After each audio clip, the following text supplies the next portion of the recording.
Hey guys, welcome back to another episode of Monday Gun Day. Today we have something that I personally am very excited to show you guys.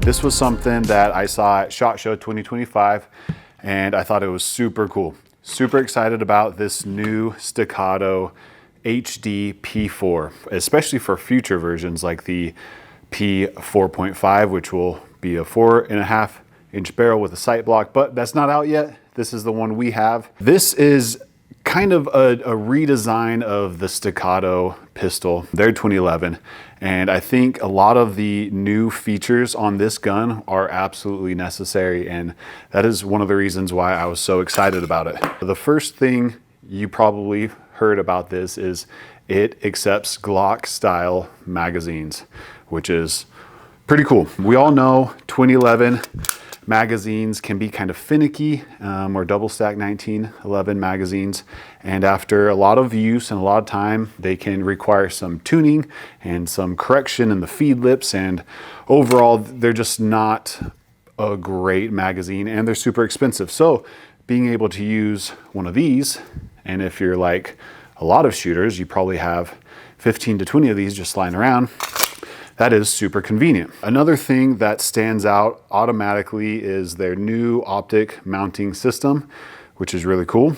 And also how there are full ambidextrous controls here. Most notably, the slide release. Empty chamber, slide locks back. Now, for probably the first time for most people, you are able to access and reach the slide release with your strong hand thumb or your firing hand thumb really easily. And granted, I have large hands, so this is extra easy for me. But with most double stack 1911s or 2011s, that is kind of a hard maneuver to make. A lot of people end up coming over top with their support hand thumb to send the slide home. But now, after a reload, just like with a lot of Glocks, M&Ps, striker fired pistols, things like that, you can easily reach that slide release, which is awesome. So that is a huge improvement. Another thing you will notice is the lack of a grip safety. So when designing this pistol, they had to use a Series 80 trigger. They were able to eliminate the grip safety and maintain a lot of the same safety features and keep this thing drop safe even without the grip safety. So they use an active firing pin block, which is why they had to use the Series 80 trigger instead of a Series 70. But they were also able to eliminate the grip safety, which a lot of people didn't necessarily love in 2011s and double stack 1911s.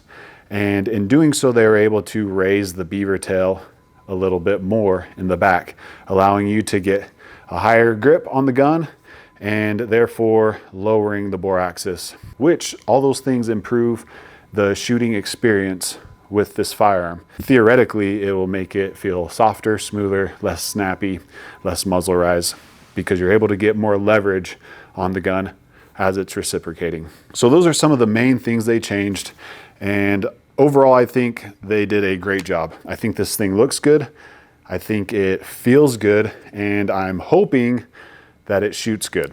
I have high expectations for this gun, and I have watched a lot of reviews on this gun from other influencers and other people in the industry, and it's kind of getting mixed reviews. I have high hopes for this. Hopefully it doesn't let me down and it's not one of those overhyped situations. So there are a couple of different options when you go to the Staccato website and buy one of these.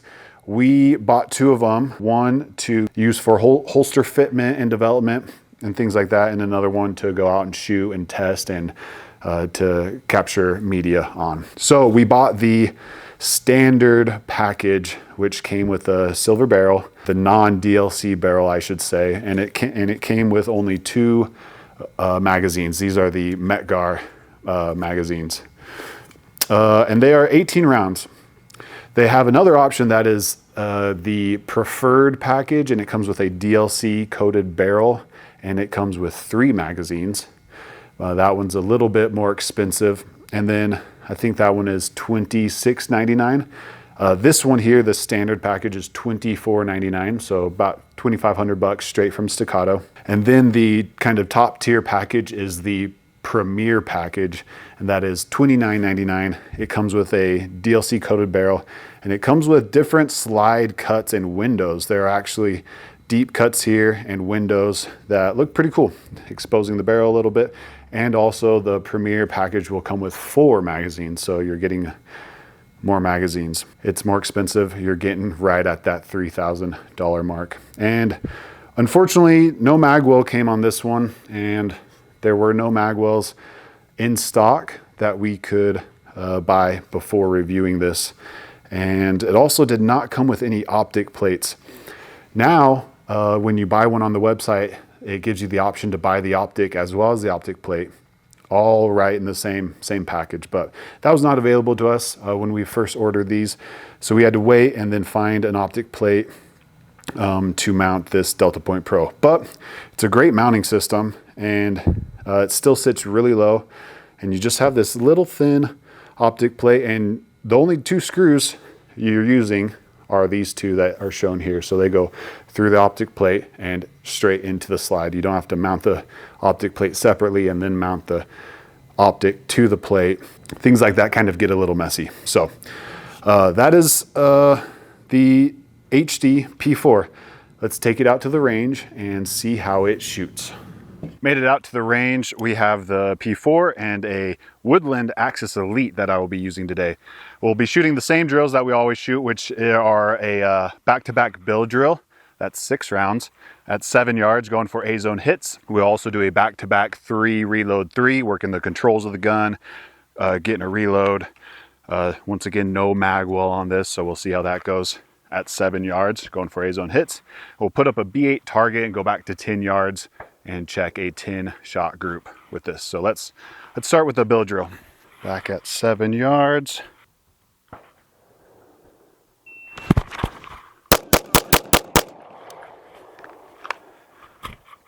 Okay, that was a time of a 250. So nothing crazy there, but I managed to keep it all in the A zone. Got 6 rounds. So we'll try it again. Stand by.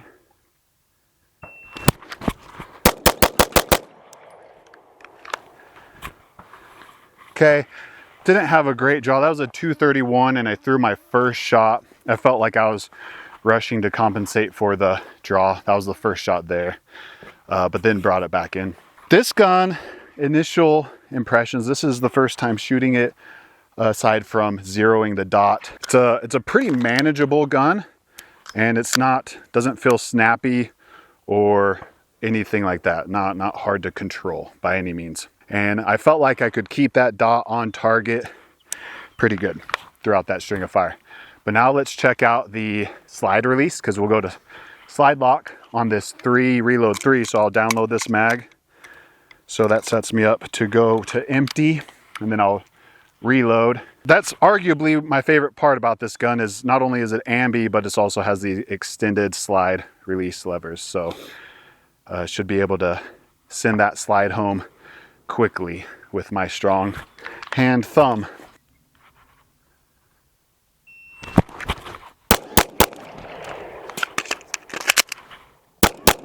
Okay, so I messed up a lot of things there. That was a 542. And I might have thrown one just out, might be a line breaker. Yeah, it's just out of the line here. I think that was actually my first shot in the first string of 3. So kind of sloppy. So you saw I completely missed the magwell with that spare mag and the reload. I also kind of fumbled my shirt a little bit. So nothing great there. Aside from, once I finally got the mag into the gun, my thumb was just right there to easily send the slide home, just like a normal gun. So that was cool.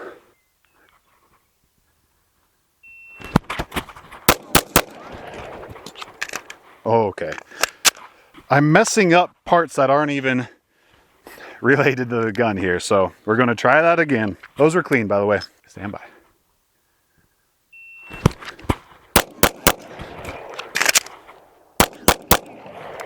Okay, I finally did it a little bit better. That was a 460 and all clean.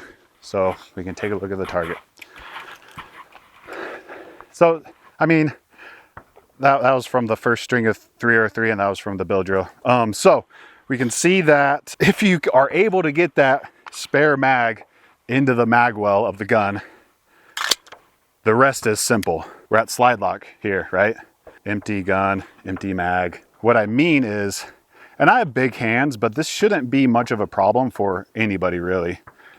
Sure, you have the safety there, but the safety's down if the slide's back. So that's a non-issue anyway. So get that mag in there, and then it's none of this having to come over with your support hand thumb to get that slide release there.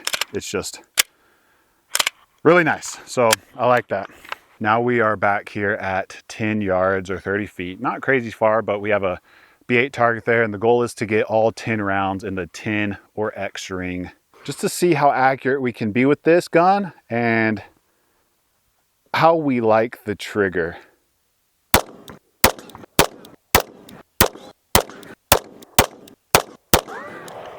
Okay, so looks like I do still need to tweak the 0 on this for 10 yards, bring it over to the left a few clicks. But the group was nice. So I don't know, maybe like a 2-inch group. Clearly that just moved over. Would have been all easily within the 10 and X. So I like that. It's an accurate gun. Trigger feels great. You know, when they changed up all the things they needed to come out with this gun, they changed the trigger, right? And a lot of people were skeptical that it would be worse than your normal Staccato trigger. However, I think it feels great. I got a brand new Staccato P from the factory about 2 or 3 years ago, and I think this trigger, empty gun, I think this trigger feels better than my normal Staccato P. So they did a great job on that trigger. So I really like it. Decent group. So we will head back to the armory and run through our scoring of this gun and see how it scores. So we went out and shot this gun a little bit, and now we are back ready to break down the scoring of this and talk about all the different features and what we thought about the gun. Our first category that we score these guns is on cost. So this particular model is about $2,500. I expect as time goes on for that number to drop as you see them in retailers and used and other things like that. You can get a more expensive version, like the DLC coated one or the Premier one with more mags and different slide cuts and things like that. But this one at $24.99, I'm giving it a score of 6.9 for cost. It is expensive, but it isn't the most expensive gun we've shot or reviewed. For a good solid double stack 1911 or 2011, I think this is a good price point, and we'll get into the value aspect of it, but I do think you get a lot for this price. Next up is ergonomics of the pistol, and this is getting a score of an 8.7 because I really like the ergonomics here. It is a full-size grip, and I have very large hands, and my hands fit very nicely on here, and I think all the controls and everything feel really good. The safety, I never felt like it got in the way, but I also never missed it really shooting. Don't have to worry about the grip safety. And when you're operating this gun and you go to empty chamber, operating the slide release is very easy. The mag release, very easy. One thing I wish it had was a mag well, but we can get one of those later. All things considered, very good ergonomics, and it even has this little thumb ledge here right before you get to the pick rail section. And you can use that kind of as an index point, kind of apply some downward pressure with your thumb. It's not the best, but I mean, it's there and some people like it. Same on this side, you can use it as an index point for your trigger finger to keep it off the trigger. Ergonomics are great, I really liked them. Next up is trigger. Now this is kind of a controversial topic with this new gun. empty gun. Since they went away from the Series 70 trigger, had to go to the Series 80, a lot of people were complaining about the feel of the trigger, how it kind of feels heavy and gushy before you get to the wall, and then the brake's not bad, reset's not bad, but most of it is kind of this take up, this kind of pre-travel right here. And I actually think it's great. I think this trigger feels really, really good. It's advertised kind of a 4 to 4.5 pound trigger, and I would not be surprised if it were lighter than that. Maybe we got lucky with this particular model, but I think this trigger feels really good. Good defined wall, very clean, crisp brake, just like what you would expect from a good double stack 1911 or 2011. So for me, I love this trigger. This trigger is getting a score of a 8.9.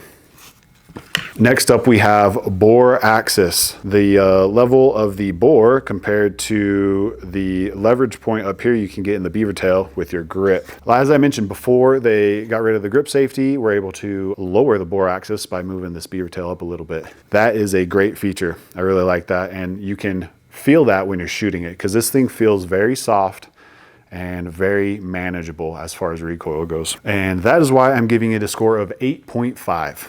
Following bore axis, let's talk about the sights. So if we had this optic removed, the sights would look really weird because you have the rear sight in front of the optic and it's all the way up here, just in front of kind of the chamber area. And it looks goofy unless you have an optic, but I mean, it's 2025, so if you don't put an optic on an optic ready gun, what is you doing? Put an optic up there, shoot with the dot like a man. And, but anyways, these sights, they're good. I don't have any issues with them. You can co-witness. These are just these basic like bottom tier sights, just blacked out, which I usually prefer. If anything, I might want a fiber optic up front, but if you get the kind of the preferred package or the premier package, they'll come with different iron sights there. That combined with the optic mounting system, I think it's pretty good. So I'm giving this a score of a 7.2. And part of that, the reason why it's not higher is because we had to get an optic plate separately. Didn't come with one, so that's a bummer. Okay, moving on to aftermarket support. This is a very new gun, and they changed a lot of things on it. There are some things available already. I know Dawson Precision's making their own magwell, and I believe new sights and maybe something else, but overall there's not a lot out there yet for the HD P4. I expect that to change. I expect there to be tons and tons of aftermarket support, but for right now it is getting a score of a 5.9. However, a big part of aftermarket support is holster availabilities, and obviously we have those available. So check out, this is the Axis Elite. Check that out. We also make the Aegis Elite as well as the Xiphos Elite and Apex holsters for these guns. So check those out on our website. Next, let's talk about round capacity. So these came with these metal Metgar magazines that are 18 rounds, and they're kind of a flush fit magazine. So 18, that's, I feel like that's better than average for a full-size gun. So that's good, but it only comes with 2. Doesn't come with any extended mags. But I mean, Glock pattern magazine, so you probably have some lying around. This is a 19X mag, holds 19 rounds, and it works great. So, but the 18 rounders that you get with, that's good. So it's getting a score of 8.4. Okay, let's talk serviceability. So this breaks down very similar to other Staccatos and other double stack 1911s. However, there are some differences, right? Because you have a ambi slide release here, so that will require kind of a special smaller tool to kind of punch that out. But overall, serviceability is pretty standard for this kind of realm of firearm. So I'm giving that a score of a 7.1. Value. So we already talked about cost, and it isn't a cheap pistol, but the value is definitely there in my opinion. This is the case that it came with. It's nice, soft case. Only 2 mags, but the case is really nice, really cool. It's got magazine holders in here. You can line this, you can put Velcro accessories in there, whatever you want. So it's a good, very well built case. So you get that, and you get the pistol. Unfortunately, you don't get any optic plates, like I said, or a magwell or any of that. So I'm definitely taking that into consideration, but the way it shoots and what you do get for that price, I think it is a great value. So that is getting a score of a 7.9. And finally, let's talk about cool factor. I think this is a very cool gun, and I was very excited for it. I'm glad we were able to get one and have the opportunity to go out and shoot it and review it and kind of see what it was all about, because I didn't get to shoot it at SHOT Show. We didn't go to the range day, just saw it on the showroom floor, and I was very excited for it. And in my opinion, it totally lived up to the hype. I think it shoots well, it shoots soft. I think it looks cool and it feels cool. I think the fact that they got rid of the grip safety, added ambi controls here, and a slide release that you can easily get with your strong hand thumb, all very, very cool things. The optic mounting system's cool. Overall, I think this is a super cool gun. So my score for cool factor is 8.9. So that brings us to the total score. This gun is getting a 78.4. So that is a pretty high score. I think that's easily landing this in the top 5 of all the full-size guns that we have reviewed as of yet. Let us know, as always, what you thought about this gun and our scores, and what other guns you would like to see us review in the future. And in the meantime, check out our holsters, stay safe, stay strapped, and we'll catch you next time.